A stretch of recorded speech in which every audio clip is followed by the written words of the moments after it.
Vishnupad Paramahamsa Parivrajakacarya Ashtottara Shri Srimad His Divine Grace is Bhaktivedanta Swami Srila Prabhupada ki Jai, Ananta Koti Vaishnava Vrinda ki Jai.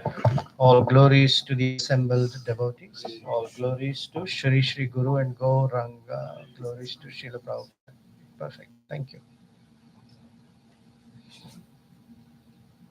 Om Jnanatimirandhasya Jnananjanashalakaya Chakshurunmilitam Yena Tasmai Shri Gurave Namah.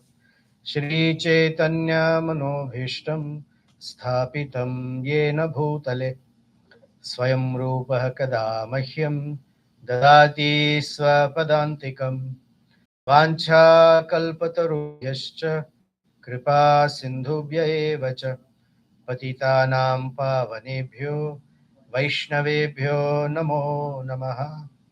Jaya Shri Krishna Chaitanya Prabhu Nityananda Shri Advaita Gadadhara Shrivasadi Gaura Bhakta Vrinda. Hare Krishna Krishna Krishna Hare Hare Hare Rama Rama Rama Hare Hare.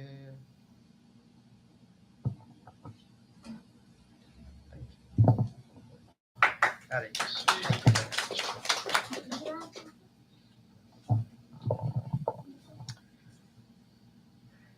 There was once a gathering of people for a 7-day discussion on the Srimad Bhagavatam. Raise your hand if you've never heard the word Srimad Bhagavatam. I'm assuming here everyone has heard about Srimad Bhagavatam, if not studied the Bhagavatam. You know what the Srimad Bhagavatam is, yes? Okay. This is my first time here. I'm new to Cleveland, so I'm trying to assess just how who my audience is.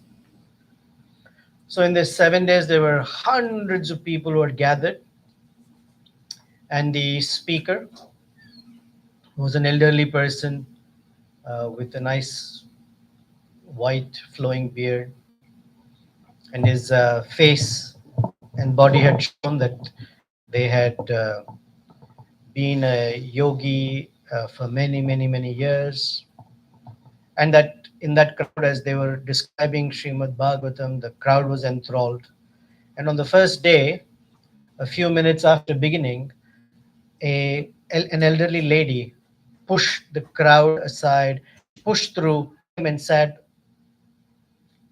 in the front row with eyes wide open. And as the speaker is narrating the Srimad Bhagavatam, it is scanning his crowd. He noticed that this lady is having tears as she's in the assembly. So the speaker naturally thought, oh, they have such taste for Srimad Bhagavatam. And so that inspired. The audience always inspires the speaker. That's how it works. In Bhagavatam, we'll come to see. So then next day, again, when he started, she pushed through the crowd, came back, sat front row, and the whole time he was speaking, she was crying. So this was a Bhagavata Saptaha. It's been 7 days.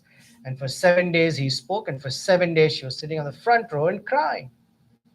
So he was very moved that in years and years and years of his experience of speaking the Bhagavatam, this was the first. So he wanted to meet her and take from her what is it about Bhagavatam that has moved her so much, because it has never happened. So after the event was over, he walked up to her with folded hands and said, Mother, I am so touched that you came here every day, you sat in the front row, and you were moved to tears. So what is it about the Bhagavatam? Is it a certain episode? Is it a certain personality? What is it about the Bhagavatam that moves you so much? And she looked at him quizzically and said, Bhagavatam? What is Bhagavatam? So naturally, he was a little taken aback, and he said, you please explain to me what moved you, why were you crying? She said, oh, actually, what happened 7 days ago? I'm just a poor village lady, and I had a few goats, and one of my goats got lost, and I didn't know where. I was searching everywhere frantically for my goat, and I heard that there was a crowd of people, and I thought maybe my poor little goat is lost in this crowd. So I came pushing through, and as soon as I came in the front row, I saw you, and when your beard was flowing in the air, it reminded me of my goat's beard. And I was just for 7 days so enamored, thinking how much I've lost my goat. The poor fellow, where is he? I didn't hear a word you said. So at the time, the great Bhagavad Kathakar realized that uh, the audience depends. What the audience does is they may be physically there, but may not be present. That was their realization. Now, contrast to that is the sages of Naimisharanya who are sitting and hearing the Srimad Bhagavatam. So we want to see what their experience is, but we'll come to that in a minute. I'm going to ask you a question. As you can see, the title it says, "Go ahead, binge," right? So I'd made this previously. The previous version of this presentation was when COVID has started, and we were all bound at home. We couldn't go anywhere, and that's when OTT platforms just went rising high in membership and viewership and the hours and hours that people would watch. So at that time, I created this presentation for the Chicago devotees, which was received well. I mean, they were also crying, so I don't know what they lost, but I'm teasing. So anyway, let me ask you a question. Oops, it's not a presentation, but it's a give up. The CEO of Netflix told his strategy team, "Do you know who's our biggest competitor?" Because I already was a giveaway. Do you know who was Netflix's greatest competitor? Amazon Prime or Disney, Apple? No. He said the biggest competitor is sleep. We have to somehow try and make sure that our audience does not sleep, because that's when they will binge. And so they designed episodes. I mean, you wouldn't know. You're all devotees. You don't know what Netflix is. It's some streaming company that on the internet does movies and things like that. But you wouldn't know. So I'm explaining it. So they designed their series in such a way that every episode ends at a certain time span, with a certain time span, with such a, what's in the movie business is called a, thank you. Hey, we have a veteran here. Cliffhanger.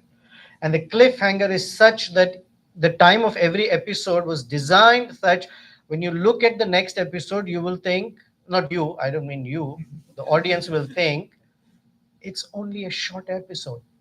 It's only 24 minutes, 36, whatever that number is. They've done research and figured out that it hooks the person to go to the next and to the next.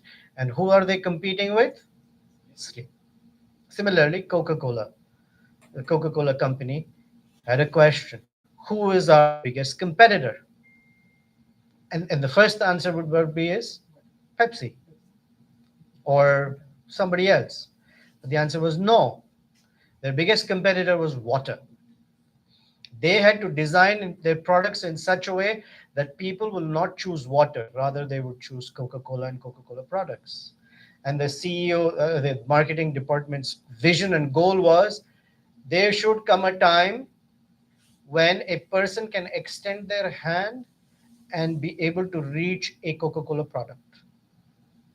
That's what they're working on. Over the years, that's what they've been working on.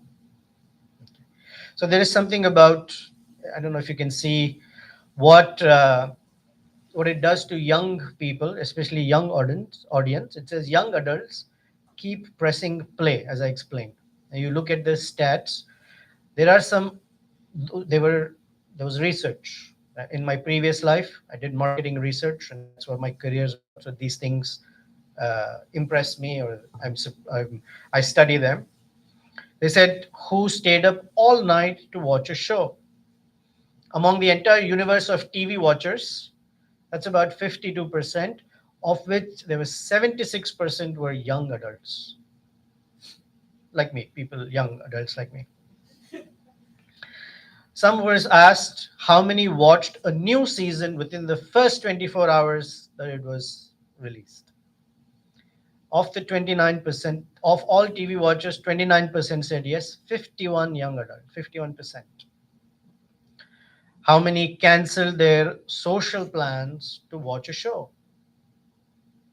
Here the numbers 25% in general audience, and a staggering 45% did not want to meet other people, did not want to go to social events, rather were connected to some streaming service. And finally, were asked how many of them watch a show at work. So their meetings, the daily work, but parallelly, either on their phone or computer, they were streaming. So this is 22% of all TV audience said they do at work watch streaming content. 42% of young adults said they did. Now this was way back when in 2018. Much has happened. You may not be aware. I come from an outside world. You may not know what's happening in the streaming world because we're devotees. I come from the outside, so I'm sharing. Things must have changed quite a bit dramatically over the years. Can someone read that for me, please? Somebody who can read English? Dopamine gives the body a natural internal reward of pleasure that reinforces continued engagement in that activity. It's the brain signal that communicates to the body, this feels good. You should keep doing this. Hmm? So, from the Bhagavad Gita's perspective, happiness exists of three categories. For an untrained eye, they all look the same. For the Bhagavad Gita eye, they're different. There is happiness in the mode of ignorance. There is happiness in the mode of passion or Rajaguna. And then there is happiness in Sattva Guna. Three different people can all look happy, but the grade of happiness that they are experiencing can be very, very different. Let's say people in a bar at work in the common in the work area, there's a common phrase, happy hour. I've always chuckled at that phrase, happy hour. It would definitely mean that the rest of the hours that you were at work were not happy. That's why this is called happy hour. And what is happy hour usually about? Cocktails. Right? People drink. Now, people drink as a means to think that they are happy because it numbs the experience of whatever else they are dealing with. And that feels like, or one construes as, or mistakenly thinks it to be happiness. Then there is the happiness in the mode of passion. Krishna says it feels fantastic in the beginning and it ends up as poison in the end. That happiness from the mode of passion, Rajoguna, is what really makes the brain release dopamine into making people think, yeah, God, this fun, feels good. And Bhagavad Gita says that in the mode of goodness, happiness is not what makes you feel good necessarily. Therefore, happiness in the beginning Krishna says, feels like poison because it disciplines a person. It is not about what you feel or what you think you like, but what is much deeper, what gives you health, uh, better intelligence, a longer lasting life, and a quality of life. That's happiness in the mode of goodness. But the biggest issue is most people can't distinguish one from the other. Because they can't distinguish one from the other, that's one reason. And second, the results may not be quick enough that they don't pursue the happiness in the mode of goodness. That's just human mentality. Please continue. This is from Jenny Coppola, who's a blogger, but something interesting. Can someone else read that for me, please? Nice and loud. Yes, please. Like gambling and other behavioral addictions, binge watching activates the part of our brain responsible for reward functions, producing dopamine and making us feel good.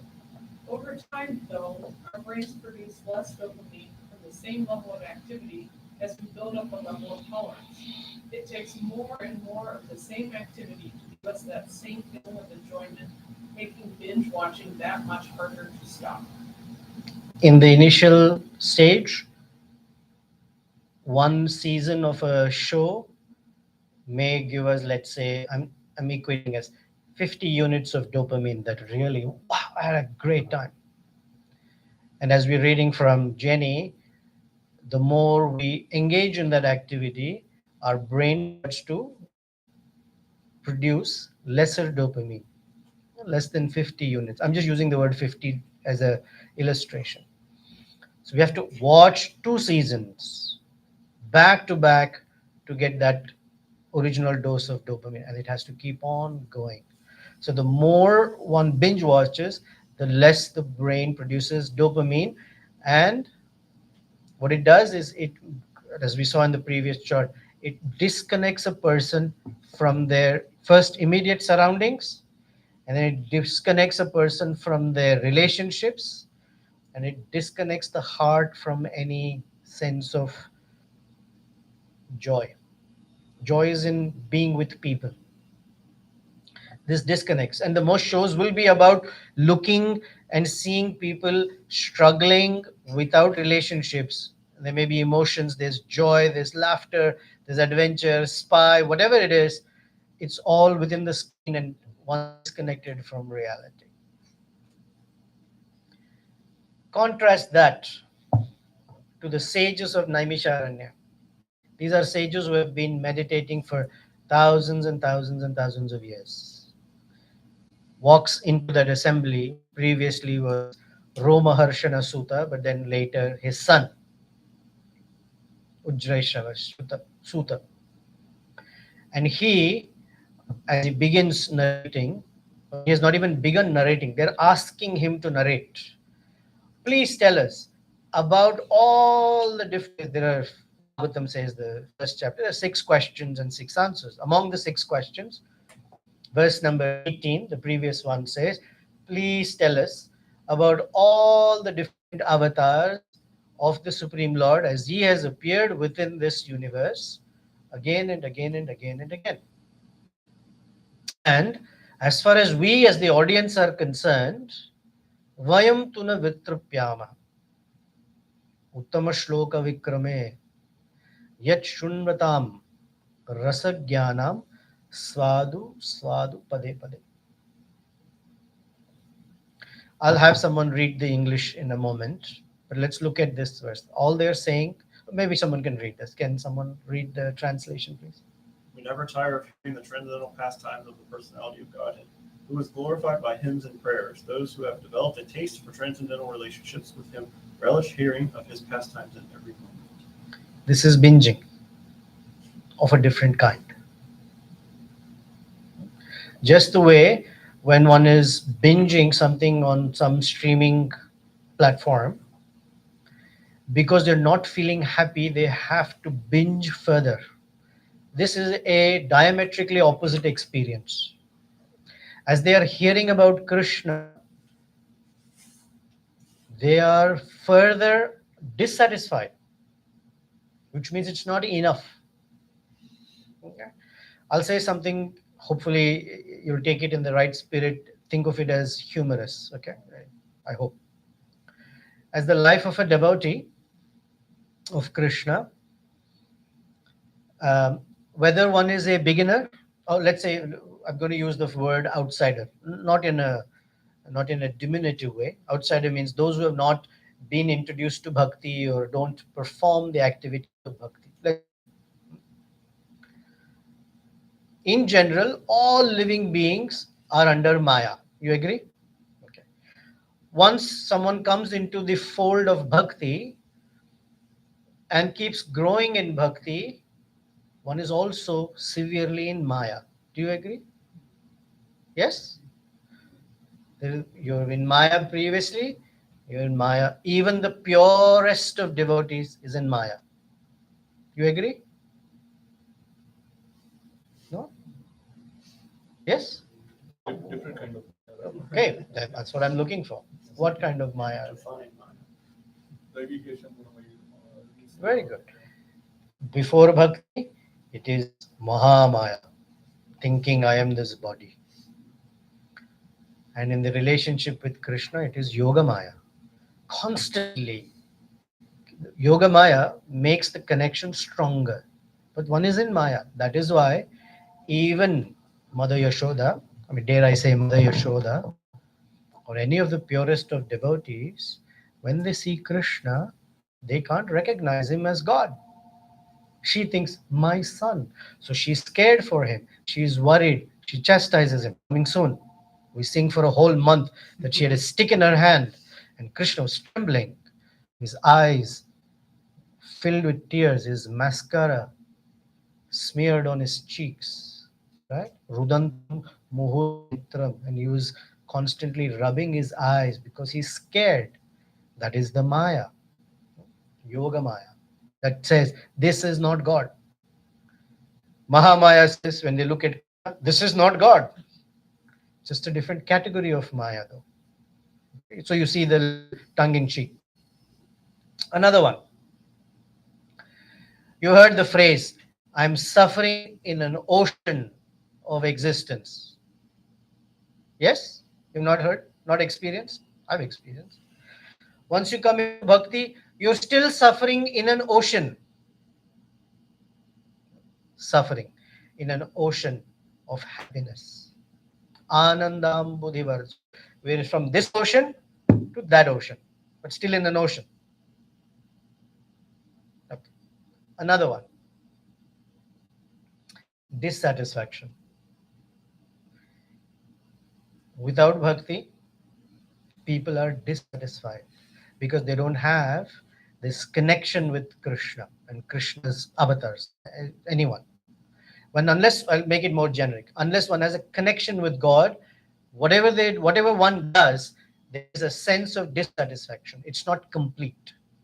And because one is dissatisfied, they have to keep going from one thing to another, searching, and it only satisfies them for a short period of time till they jump to the next thing. So they're always searching. In Sanskrit, the deer is called mriga. Mriga is the animal that is always searching. Have you seen deer? Always searching. So human beings also are called mriga, like animals, because they're searching constantly. And in this case, these are the great sages who are hearing the katha of Krishna and they are saying, Vayam tu, but we, natrapyama, we are not satisfied. Why do bhakti at all? Then if you're dissatisfied there, you're dissatisfied here. You might as well say, I don't want to perform bhakti if I'm going to be dissatisfied. But this dissatisfaction is of a different kind because Krishna is the ultimate source. And the more one tries to hear about, the more one wants to know. So Vishwanath Chakravarti Thakur, a great, great acharya, says there are three things that doesn't allow the intelligence to feel satisfied. Or the intelligence gets satisfied. Sorry, by three things. The first is on a very, very carnal bodily level. As you are eating, there's a point in time that you are satisfied by what you've eaten because you don't eat further, right? You say, I'm full. Oh my God, gulab jamun, I love it, but not anymore. But each person has their limit of how many gulab jamuns they can dunk, but there is a limit. You're satisfied because the intelligence will tell you, stomach is full, stop. Another he says is for a person who has no knowledge of rasa, transcendental rasa, for them the intelligence very quickly will satisfy them. That means they're not interested in dwelling further. They're very easily satisfied. Hmm? And a third, he says the intelligence is easily satisfied for a person who doesn't know what they're missing. So if one doesn't know anything about Krishna, then one feels, oh, I've heard a little bit. What is that? Sri Chaitanya Mahaprabhu would hear the story of Dhruva or Prahalada from the mouth of Gadadhar Pandit. The whole day he would narrate the story, verse after verse, meanings, every little word has nuances. He will hear all of it for hours, sitting like that, completely transfixed. And as soon as Gadadhar Pandit would finish, Chaitanya Mahaprabhu would say this story again. You've seen children? Anyone, you've been parents? Our children are excited. You tell them a story, then more. I want more. Say that story again. Say it again. There is something about it that they are happy. Chaitanya Mahaprabhu would ask for it again and again and again. Now you're finished, start again.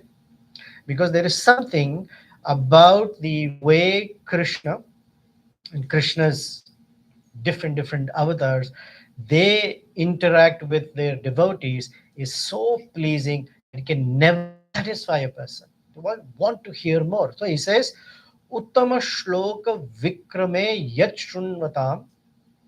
Uttama shloka vikrame. The great activities of that personality who's spoken about in choice poetry, in greatest of glorifications. Uttama shloka. What is our experience? Swadu. We're getting this experience of taste. Swadu, swadu. When you use something twice, it means it's a continuous effect. Because Krishna in Bhagavad Gita also says, Yam yam vapi smaran bhavam. When you use the word twice, it means it's a continuity. It flows. Swadu, swadu. Pade, pade. At every step, there is such relish that we don't want you to stop. Because if you stop, I'll be very dissatisfied. And who knows this secret that the more you hear, the more you enjoy? He says, Rasa Jnanam, of those who have knowledge of the science of transcendental rasa. So Srila Rupa Goswami gave us an entire work called Bhakti Rasamrita Sindhu. Remember, ocean. Sindhu is an ocean. He wants to throw us into an ocean of rasa. Bhakti Rasa Amrita Sindhu. It's a nectarian ocean. What one is suffering is probably in a salt water like ocean. It is not joyful. One feels suffocated. In this case, in a joy of, in an ocean of nectar. Why? Because Rupa Goswami gave us the science of rasa. So when we hear from some, hearing is the important thing. These sages can also sit by themselves and meditate on something. But in hearing, there is a joy. Bhagavatam begins with Shuka Mukhad Amrita Dravas. As soon as the bird touches the fruit, the Shuka is, there's a play with words. One is Shuka Mukhad. From the mouth of Shukadeva, as one hears, including Vyasadev, who wrote the Bhagavatam, is sitting there and enjoying it. Including his guru Narada, who gave it to Vyasa, is sitting there and enjoying as Shukadev Goswami is narrating it. There's something about hearing from somebody. Another meaning of Shuka Mukhad is a ripened fruit is pecked by a parrot. And the more it pecks, it softens the juice, the pulp inside the fruit. So the fruit becomes tastier. So these sages are saying. And so now I want you to notice that in a few verses that I will show you, this is just a sample, a very, very small sample from the Bhagavatam. You will notice certain words and phrases being repeated, which means it is a common experience of anyone who hears about Krishna or Sri Rama, Narsimha, Vamana, Varaha, whoever is the expansion of the Supreme Lord. When you hear, it does something. It does something is that it makes one want to binge. That's the whole idea. Want to binge for, I want to hear more because the way it's narrated by these great personalities. So in the third canto, the sages now again, they've heard the first canto, they've heard the second canto. This third canto has begun after hearing all the way creation happens and the Lord Brahma's full realization from being suddenly manifest on a lotus, these sages are not satisfied. They're like, oh, ta nah kirtaya bhadram te. The reason they're telling Sutta Goswami bhadram te is they don't have an alarm going off for their Bhagavatam class. So they say, bhadram te, may all blessings be unto you, that you will continue speaking. Kirtanya, Kirtanya Udara Karmana. Krishna is Udara Karmana. Karmana, one who has activities. Udara means generous, but it also means famous. Udara Krishna's every activity is so famous and it is known and sung throughout the universe. Rasagya Konu. Is there anyone who has even the slightest idea of rasa who will say, oh, I'm not enjoying it? Hari Leelamritam Piban. Our acharyas say that these sages are sitting there with their ears made into cups. And every word that is coming from Sutta Goswami, they are taking in their cups of the ear and pouring it into their, I would say, mouth, but if you hear ear, and moving into the heart. Hari Leela Amritam Piban. The more we drink, the more we want.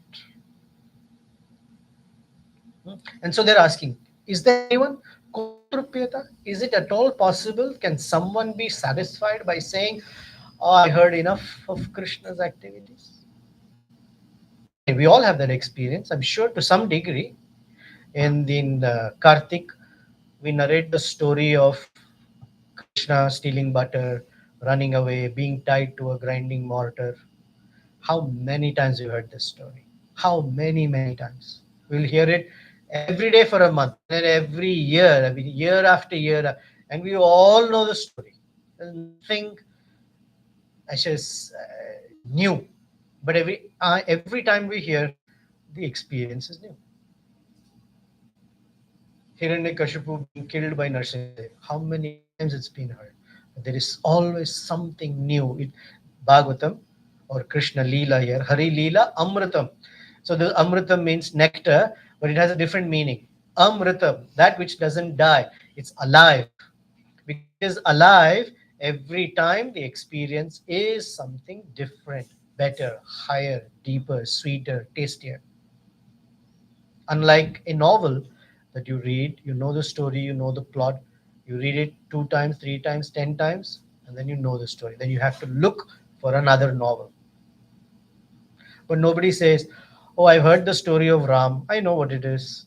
Born to Dasharatha, 4 brothers, was married, stepmother had an issue, went to forest for 14 years. Sita was abducted, Ravana was killed, they came back. I know the story. I promise you, every little word, every sentence, there is something new that you will and you will realize that I did not know this before. Oh, it is so fascinating. I did not know that one word meant something. Like here, Amritam, it is alive. So he's saying Hari Leela Amritam Piban. We're here, we're drinking it. So how can someone say I'm satisfied? So the sages are all into binging like anything on Krishna Katha. Okay. Now, this is an interesting phase where Maharaj Parikshit is speaking. Maharaj Parikshit has heard all the way up to 10th canto, 51st chapter is completed. Now, this is the chapter uh, where Shukadev Goswami is going to narrate the story of how Rukmini fell in love with Krishna. So the sages, Parikshit Maharaj has heard all this while the the knock of death is not that far away because they're in 10th canto of the 7 days. Almost 5 days are done, somewhere around that. In 2 more days, Takshaka is going to finish him off. Parikshit Maharaj is so absorbed that he tells Shukadev Goswami, Brahman Krishna Katha Punya Madhvir Loka Malapaha Konu Tripyeta. You see the phrases repeating, and it's different people. Konu Tripyeta Shunvana, Shunvana, Shrutagyo. Nityanutanaha. Can someone read the translation, please? Somebody? What experienced listener of Brahmana could ever grow satiated by listening to the pious, charming, and ever fresh topics of Lord Krishna, which cleans away the world's contamination. Parikshit Maharaj has given certain adjectives for Krishna Katha. First he says Krishna Katha, it's in plural, Kathaha, which means varieties of Krishna's activities. It also means the varieties of Krishna's appearances, incarnations. So he says Punya. Punya, uh, pious, because by hearing Krishna Katha, one's heart becomes cleansed. So he says, Loka Malapaha, it removes anything dirty from the heart. We know this from first canto itself, right? That's one adjective. Punya, it is clean, it is pure. Madhvi, Madhvi is, it is sweet to hear. It has a certain intoxicating effect. It is very sweet. And he says, uh, Shrutagya Nitya Nutana. Nitya Nutana, ever fresh. Ever fresh. Same story, you hear it again, and it has something fresh in it.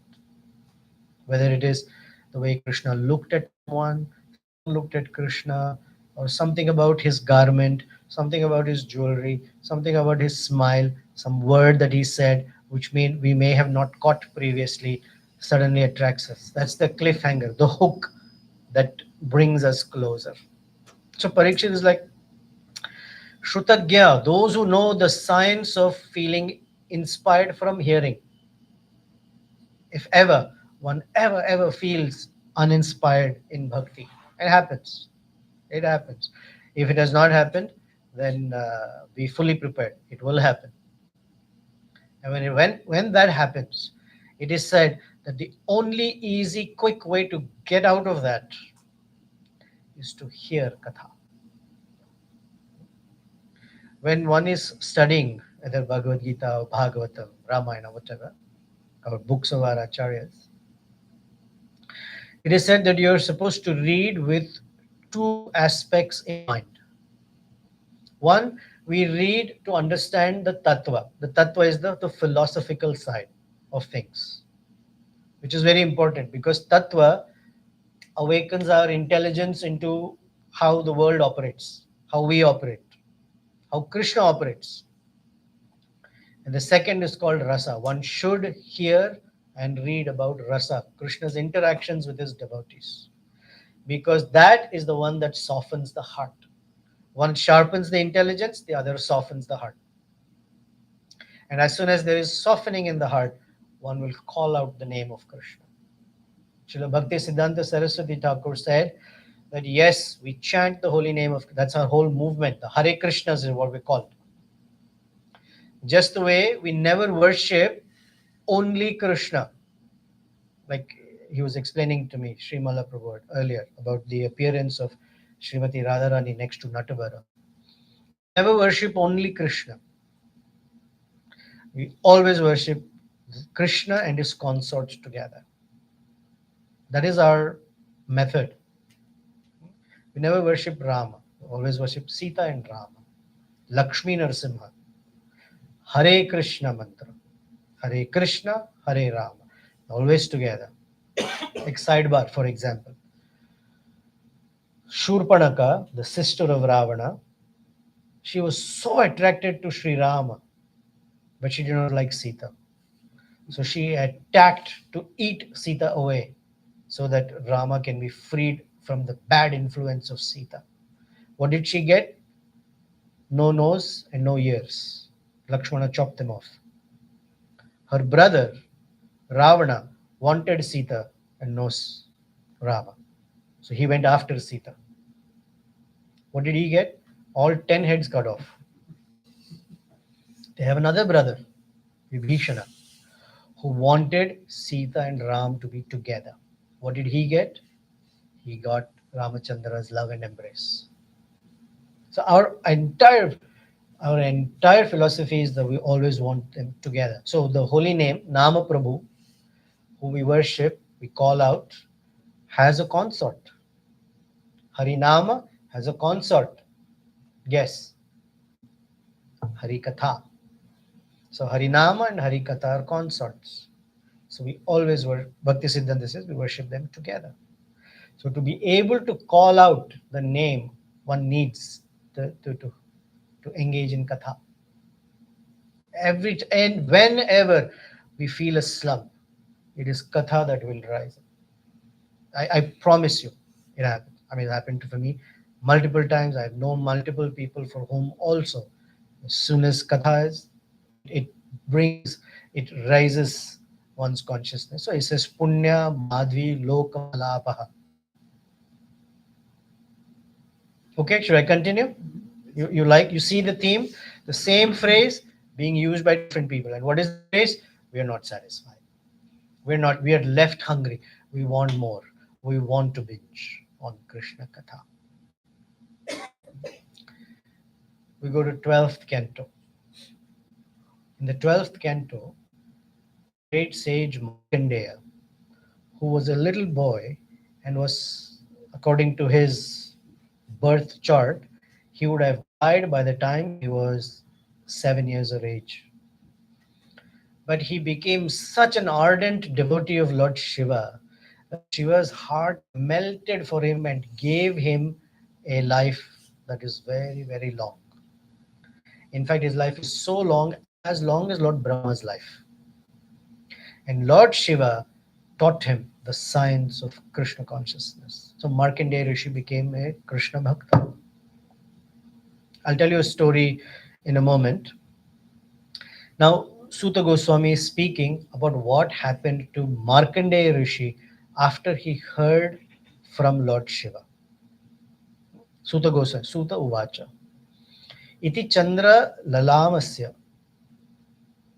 Dharma Guhyop Brahmanam Vacho Amritayanam Rishi Na Tripyat Karnayo Piban. You heard the word Piban, means to drink. Previous verse. Here. Piban, drinking. The more they were drinking the katha, the more they wanted. And he says, Iti Chandra Lalamasya. Lord Shiva's name is Chandra Lala, one who has a crescent moon on his forehead. Lalata is the forehead. Chandra Lala. Iti Chandra Lalamasya, of Lord Shiva's speech, Vacho, the speech heard, given by Lord Shiva. And what was it? Dharma Guhya, the secrets of Dharma. What is Dharma? One's relationship with Krishna. Generally, people translate the word Dharma because Dharma can have many meanings. Generally, word Dharma is translated as the rules one has to follow in executing one's duties. Sometimes the word Dharma is known as duties. True, but Dharma is also one's natural condition of existence, and that is where a servant of Krishna. So he says Dharma Guhya, to know the secrets of what is my relationship with Krishna. When Markandeya heard this, Rishi na tripyat karna. He was not satisfied. He wanted more. Who's speaking? Lord Shiva, one of the ultimate Vaishnavas. And I mean,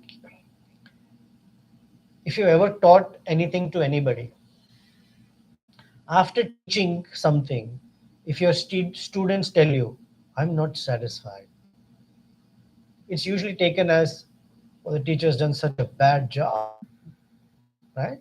I'm not satisfied. Usually one must say, oh, I'm satisfied. I've learned something.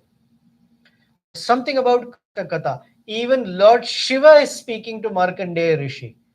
And Markandeya Rishi says, not enough. I want more. I want more.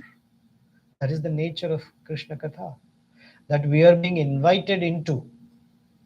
To say, oh, I've had enough, is an indicator that somewhere we haven't touched the actual honey or that sweetness. Like how we heard in the beginning, that Satisfaction means somewhere our intelligence has told us that enough, I'm satisfied. But the real, this is a test. Uh, Somebody asked Srila Prabhupada, how do I know that I'm progressing in bhakti? We have this question. And Prabhupada quoted the verse from the 11th canto that just like a person who's eating food doesn't need to be told that you are satisfied because you have that experience, right? You're eating, you first experience my stomach is full, tushti, pushti, I feel nourished, and I can't eat anymore. Three things happen: I feel satisfied, I feel nourished, and I say enough. I have a sense of detachment from the very food that is making me happy. Similarly, on the path of bhakti, he said, Para Isha Anubhava. You have an experience of Krishna. It may not be a visual experience. Krishna is not obliged to reveal himself to anybody, but he feels obliged for everyone to know his presence in our lives. I sometimes joke that Krishna is known as a thief, correct? Right? Krishna is known as a thief. Yeah, but he's a very bad thief. He leaves fingerprints everywhere in your life, and you can see he has no idea. He doesn't wear any gloves, and there are fingerprints everywhere in your life. He will let you know. I shouldn't say you. He will let us know that he is participating in our lives, and we will show the fingerprints to us. So, for Lord Shiva to speak to Markandeya Rishi and say, "I'm not satisfied," because Krishna is such. How much can one know of Krishna? You can keep on and on and on, and one will not know the extent of the Lord's name, form, qualities, character, behavior, thoughts. So it is fascinating. And we're being invited by Srila Prabhupada to, if we have already embarked, fantastic, to continue. Otherwise, to embark on this journey of feeling very conflicted emotion, feeling very happy. He's saying here, very, very happy, Amritam, but wanting more. That's an indicator that something has clicked for us in Katha. I'll tell you a story I said. So, in South India, there is a certain temple of a deity of Vishnu, or Krishna. The deity is about 13 or 14, maybe 15 foot high. Massive deity. And in front of him are two deities are seated. One is the form of Lakshmi, who's seated, and the next is another form of a sage, Markandeya, who's also seated there. So the story goes that Markandeya Rishi, because he is very aged, one day found a very, very small, not small, infant on his path, just the way Janaka found Sita. The sage didn't know whose daughter this was, this baby girl. And naturally, he had fatherly affection for her, some child that was left like that. So he picked her up, brought her home, and took care of her. Taught her well, trained her, whatever he knew, he taught her. And she has grown to a young woman, just young adult. And one day, a man showed up at his door who was much older than that daughter and said, I have heard about the great qualities of your daughter, and I've come proposing marriage to her. I want to marry your daughter. And Markandeya Rishi said, look at your age, look at her age. There's such a vast, whatever, there's an age gap. Hmm? I'm not okay for this age gap. Of course, in previous generations, between my parents, for example, there was 11-year difference. My grandparents are even bigger age difference. Now it's different. But at that time, he still said, no, this age difference is too much. I cannot accept. So this person was persistent. No, a very cultured, wonderful girl. I will so very cultured. I will take care of her. But tried and really, really worked on him. Markandeya Rishi was frustrated.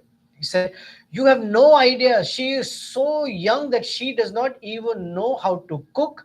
And if she ever has to cook something, she doesn't even know that you have to put salt in the food to bring it taste to it. So she doesn't even know how to put salt in the food." And this person said, "I promise you, I will marry her. That from this day onwards, from the day I get married, for the rest of my life, I will eat food without salt in it. But I just want her, I want to marry her." He said, no. That night, in his dream, he saw that his little daughter that he took care of for these years had manifested herself as Lakshmi. And that person who knocked on his door is Lakshmi's consort, Lord Vishnu. And so the next day he ran looking for her. That person brought him home and conducted the marriage of his daughter with him. And till this day, in that temple, the entire offerings are made without any salt because he has to keep up his promise. You taste that prasadam. I promise you, you will not even know that there is no salt. It is so tasty. They make all sorts of varieties of prasadam for the deity. No salt, but tasty like anything. People ask for more and more and more. The deity is called Uppiliappan. If you ever had the honor of visiting South India, in that temple is this massive deity in a place called Kumbakonam. You ever heard of the place, Kumbakonam? Okay. It's geography about 3 hours south of Chennai. Fantastic temple. But the idea of the Markandeya Rishi was so absorbed in Katha that his heart was completely stolen. He said, I want more, I want more. One final one, and then we'll pause. Because there is a saying in Sanskrit, Madhurena samapayat. You should end your meal with something sweet. Whatever you do, you have to end with a sweet note. So we'll end with this note. This is from the 10th canto, chapter 32. Aparani mishad drigbhyam jushana tan mukhambujam apitam api na tripyat santastat charanam yatha. Can someone read the meaning? Another, Translation? Yeah. another gopi looked with unblinking eyes upon his lotus face, but even after deeply relishing its sweetness, she did not feel satiated. Just as mystic saints are never satiated when meditating upon the Lord's feet. This gopi is looking, gazing at the face of Krishna. She is not satisfied. She is not satiated. Who is that gopi? So this is the story where Krishna has disappeared and the gopis are singing songs of lamentation. They are famous Gopi Gitas. And he's so happy with them that he has appeared back in front of them. So this is called union. They've met Krishna. One gopi, before this verse it describes, one gopi took hand of Krishna between her palms and is holding him like this. Another is caressing his shoulder. The third one is here. She said, Apara, another one, Animisha Drigbhyam, by eyes that are not blinking. Nimisha means to blink. That's how you calculate time. Nimisha. Animisha means unblinking eyes. She's staring at Krishna's face. Can't blink because if you blink, you'll miss the joy. It interrupts the happiness. She's looking at Krishna with unblinking eyes. Jushana, she's enjoying, relishing Tan Mukhambujam, the lotus face of Krishna. And but he's not looking at her apparently. He's looking somewhere else.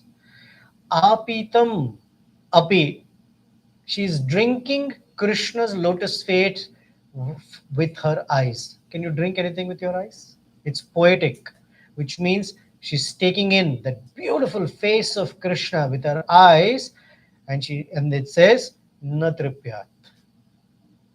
She's not satiated. And the analogy is "Santasta charanam yatha." Like the sages who are constantly meditating on worshipping the feet of Krishna, and they don't feel satisfaction. The question here is, why such a comparison? They are Vishwanath Chakravarti Thakur and others write that if you notice in this verse, only the face is compared to a lotus, not the feet. We say lotus feet, right? But he says that charanam. He didn't say charanaravinda. Because the experience of the face of Krishna is so sweet. It doesn't compare to anything else.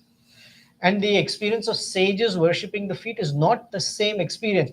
But the poet Vyasadeva does not have any other analogy to give us. How can how can he compare Krishna's face to anything else? So for the lack of such an parallel, he says just like, so at least we have some idea, just like the sages worship the feet of Krishna. Where is Krishna looking? So Vishwanath Chakravarti Thakur says that this gopi is Srimati Radharani. Jiva Goswami says that this is Lalita. She is looking, but Krishna is looking somewhere else. He's looking at Radharani. They're all taking in the form of Krishna. And this Lalita Devi is not stepping towards Krishna. Why? Because she is the haughty left wing gopi. He has to come to me. So she's waiting for him to take steps towards her. Yet she's staring at him, staring, not in a bad way, but with unblinking eyes, drinking the form of Krishna, yet not satisfied. That's the experience. I'm almost out of time, so I'm going to skip this. But here's something, because there has to be something for us. Like we want similar experiences.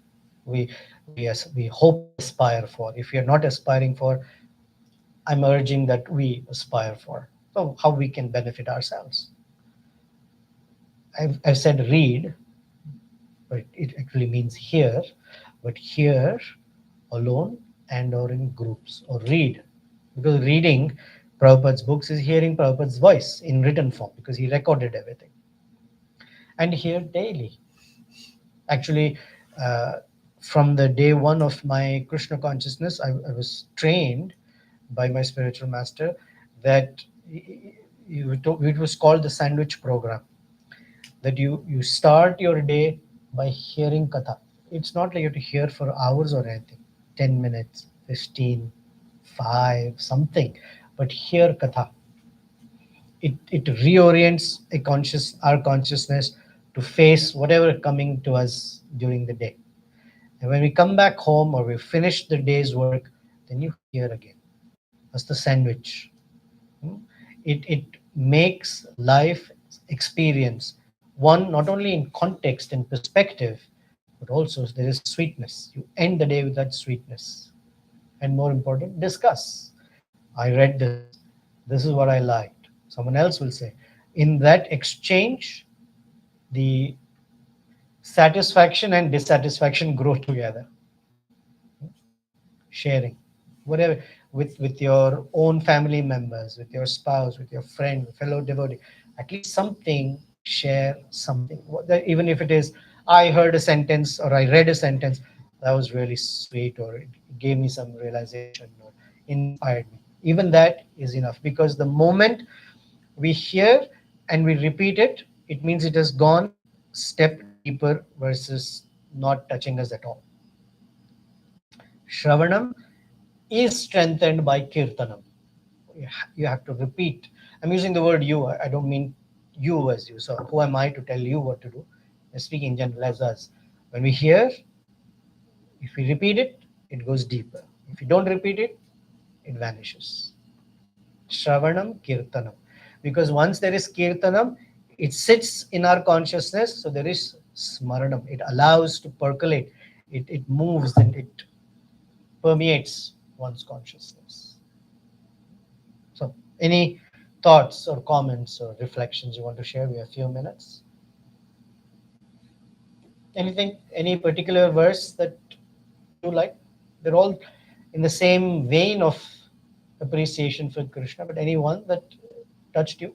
I like the way you said that just like Radha and Krishna are together, with Harinam you have to have Harikatha, which completely makes sense. Oh, thank you. And then while letting sharpens your intellect, the other one softens your heart. So that was Thank you. Nice. Thank you. Anyone else? Something you? Yeah, Realization, please. when you talk about the dopamine, I've never thought about it before, but it dawned on me that you see the same thing with alcohol Yeah. and drugs. Yes. It's the same thing. You have to keep increasing. Yes. And I had a question about that. Do you know, as people age, does dopamine level, do you have less of it, or does it stay the same?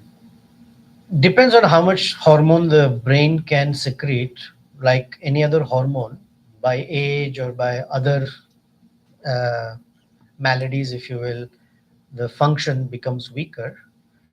But the taste of dopamine is very addictive. So person is now searching for that same effect. So they have to indulge in a lot more to get the same kick, if you will. The only reason I ask that is because you see so many people as we age lose the taste for so many things Yes. that seem like dopamine triggers. May lose they may lose the faculty for experiencing it or the urge, but the dissatisfaction remains. You can see in people's eyes that they're dissatisfied.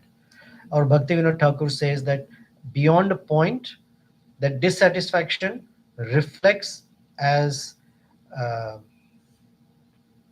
regret, because the regret is I have lost so much time. I've lost the opportunities that were there for me. So I don't see anything, I don't see any road further for me. So they live a life of regret. Thank you. Thank you. That's Bhaktivinoda Thakur. I mean, he's written in a song, there is regret. I'm living with regret.